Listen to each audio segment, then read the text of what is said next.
PUBG कितनी बदल गई है ना यार।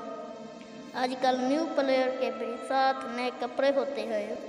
एक यहाँ हमारा वक्त था, यहाँ पर एक सफ़ेद चड्डी के अलावा कुछ न दिया जाता था, जहाँ पे 3 प्लेयर मिल के चड्डी वाले की टांग खींचते रहते थे। साले तीनों खुद भी नूब होते थे, लेकिन चड्डी वाले को ड्रॉप करने का मज़ा ही अलग था। पबजी की घास में लेट के चारों मिल के एक किल करते थे और एनिमी का इन चारों को एक बंदा ही ले जाता था। उस वक्त रिवाई ना देने पर गालियाँ नहीं दी जाती थी। उस वक्त जो नोक हो जाता था वो चीख चीख के कहता था, भाई आगे मत जाओ, पीछे भाग लो, आगे बंदे हैं, तुझे मार देंगे।